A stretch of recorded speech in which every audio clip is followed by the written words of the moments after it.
va voir ici comment créer par nous-mêmes une forme selon nos choix à nous. Et on va voir aussi comment on peut ajouter un effet sur une forme. Donc déjà pour créer une forme, on doit aller toujours dans insertion, forme.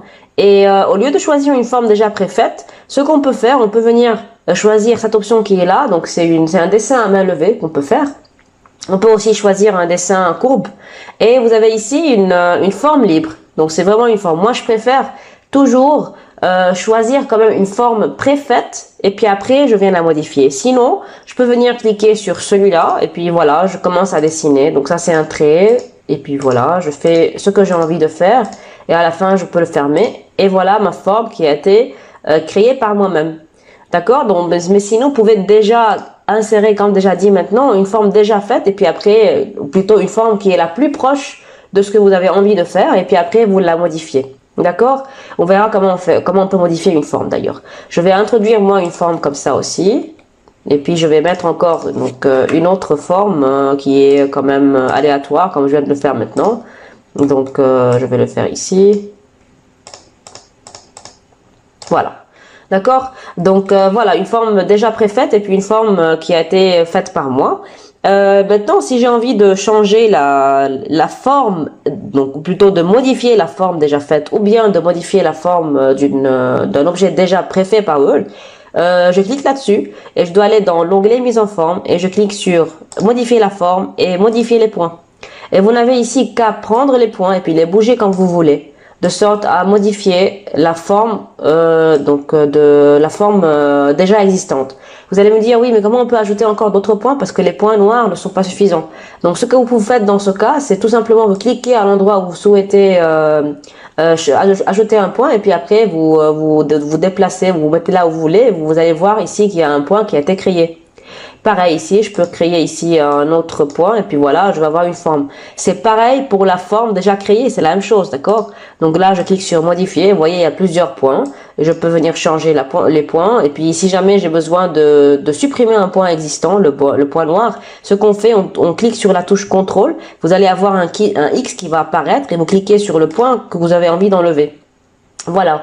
Et vous voyez maintenant ce qu'on a fait, c'est plutôt un mouvement de ces carrés noirs de sorte à assurer quand même toujours une linéarité. Si jamais j'ai envie d'avoir des courbes dans ma forme, donc de sorte à modifier les courbes, ce qu'on peut faire, donc je reviens ici par exemple, je vais recliquer sur modifier les points.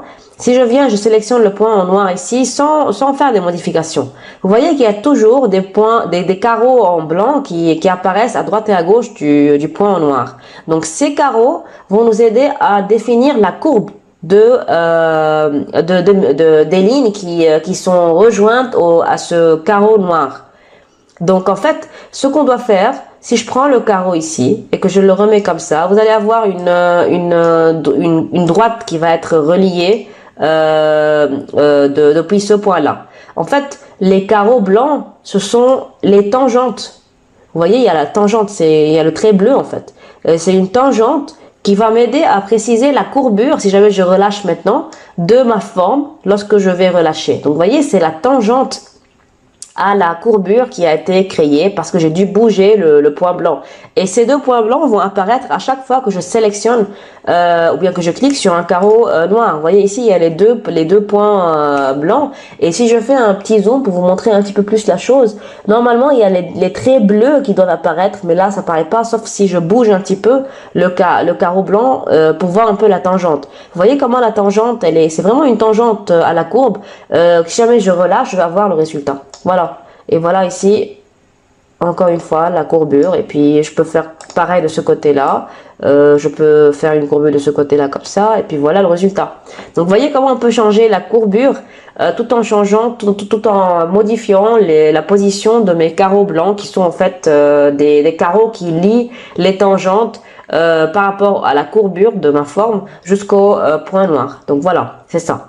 Donc voilà comment on peut créer par nous-mêmes une forme. Donc si je récapitule, vous devez aller dans insertion et puis insérer une forme. Et puis dans l'insertion, vous pouvez ici soit faire une forme à la main, soit insérer une forme déjà préfaite et puis après la modifier. Comme on vient de le dire maintenant, ça veut dire vous recliquez là-dessus et puis vous allez dans mise en forme et vous cliquez sur donc ici. vous allez dans mise en forme, vous cliquez sur modifier la forme. Donc voilà, et modifier les points, des points noirs vont apparaître et puis là vous pouvez changer la forme comme vous voulez. Voilà. Donc voilà comment on peut créer des nouvelles formes. Maintenant, si on a envie encore d'ajouter un effet à notre forme. On a vu dans la vidéo précédente, ici le remplissage et le contour, et comment on peut affecter un style. On a encore le petit bouton là pour effet. Donc si je sélectionne ma forme, comme d'habitude, je peux rien faire sauf si j'ai ma forme qui est sélectionnée, et je viens dans effet. Vous voyez, il y a vraiment trop d'effets qui sont vraiment très intéressants, et c'est bien d'aller voir ces choses-là en détail si vous avez le temps. Donc si je viens dans prédéfini, vous voyez, donc si je viens mettre le curseur sur un des styles prédéfinis, vous allez voir un aperçu du résultat que je vais obtenir au cas où je confirme mon choix. Sinon, on peut venir cliquer sur option 3D. Et là, vous devez avoir un menu. Donc le voilà, je vais tout ranger, comme ça on peut voir les choses mieux en grand.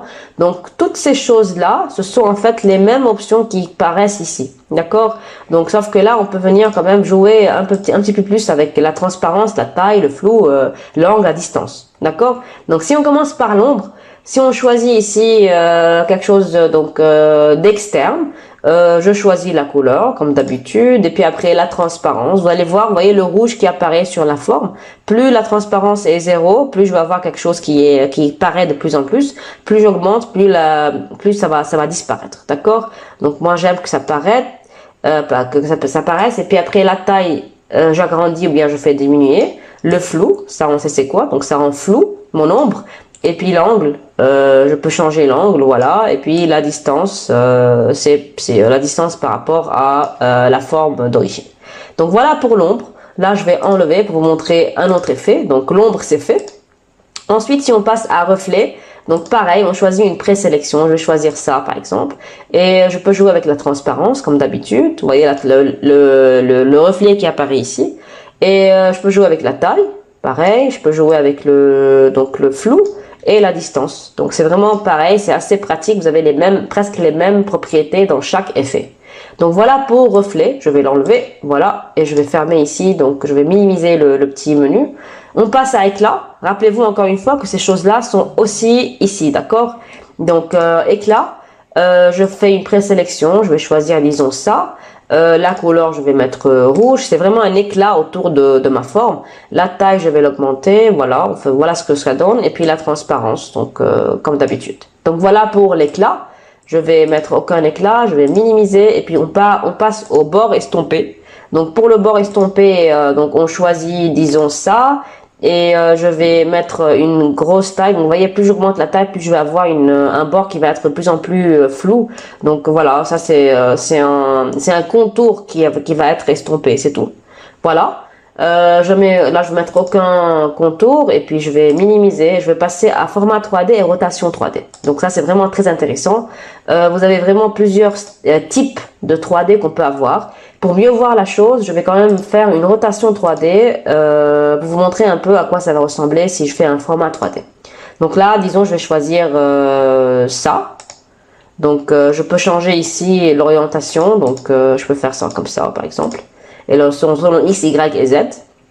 Et évidemment, on peut réinitialiser le tout, d'accord?